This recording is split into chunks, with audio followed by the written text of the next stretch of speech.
सुप्रभातम विद्यार्थियों। आज आपको हम शारीरिक शिक्षा के अंतर्गत शारीरिक शिक्षा का अर्थ, परिभाषा, उद्देश्य एवं महत्व के बारे में बताएंगे। जो फिजिकल एजुकेशन, उसका meaning, definition, objective and importance. सबसे पहले बात करते हैं प्रस्तावना। शारीरिक शिक्षा प्राचीन काल से ही चली आ रही है, जो दी जा रही है, और हम कह सकते हैं कि शारीरिक शिक्षा दो शब्दों से मिलकर बना है। पहला शब्द शारीरिक तथा दूसरा शब्द शिक्षा। यानी शारीरिक का जो संबंध है सीधा शरीर से तथा शिक्षा का जो संबंध है ज्ञान से। इस प्रकार हम कह सकते हैं शारीरिक का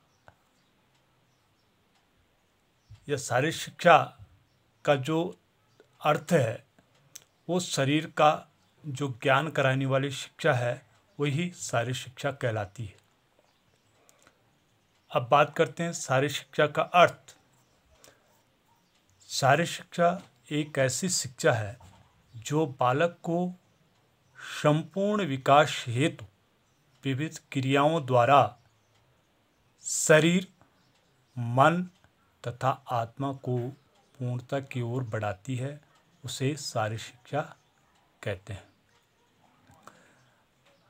अब बात करते हैं शारीरिक शिक्षा की जो परिभाषा है। तो शारीरिक शिक्षा की परिभाषा निम्नलिखित शारीरिक शिक्षाविदों ने इसको परिभाषित किया है। सबसे पहले बात करते हैं A.R. वेमन के अनुसार।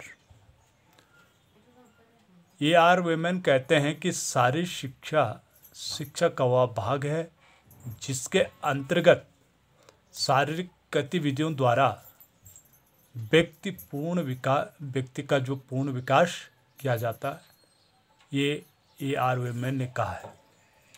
दूसरी परिभाषा दी है J.P. थॉमस ने कहा है कि शारीरिक शिक्षा गतिविधियों के द्वारा बालक के समग्र व्यक्तित्व विकास हेतु दी जाने वाली शिक्षा है। उसको हम शारीरिक शिक्षा कहते हैं। अगला हमारा तीसरा जो बिंदु है, शारीरिक शिक्षा के जो उद्देश्य हैं वो क्या क्या बताए गए हैं, इसका मेन लक्ष्य क्या है, उद्देश्य क्या है। तो शारीरिक शिक्षा के जो लक्ष्य हैं, उद्देश्य हैं, सबसे पहला उद्देश्य है शरीर का विकास करना।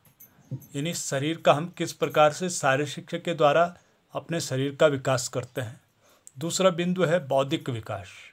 बौद्धिक विकास यानी बुद्धि का विकास कैसे होता है। ये शारीरिक शिक्षा जब कहते हैं, अरस्तु ने कहा है कि वह स्वस्थ शरीर में स्वस्थ मस्तिष्क निवास करता है, तो तभी हमारा जब शरीर स्वस्थ रहता है तो मानसिक स्वस्थ रहता है, यानी बुद्धि का बौद्धिक विकास होता है।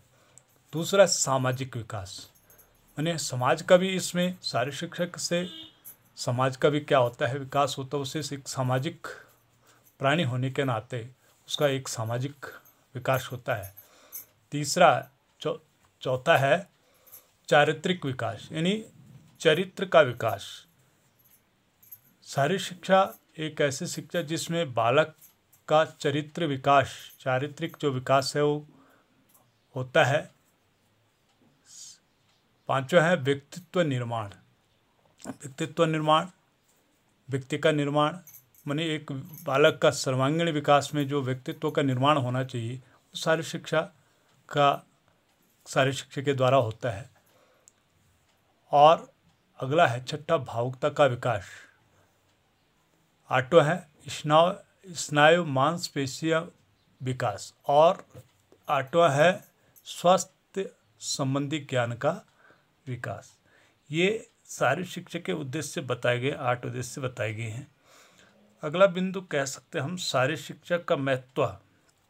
शारीरिक शिक्षा का क्या महत्व है। बालक के शारीरिक, मानसिक एवं चारित्रिक विकास में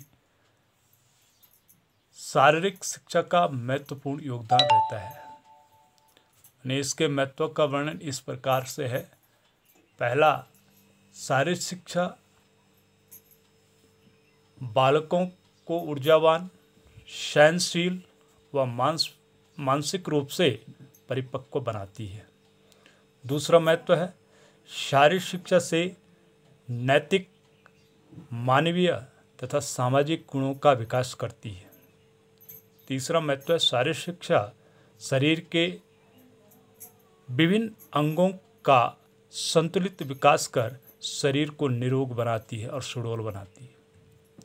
चौथा है, शारीरिक शिक्षा व्यक्ति को शरीर तथा मन से स्वस्थ एवं मानसिक रूप से उसको क्या करती है, संतुलित बनाती है।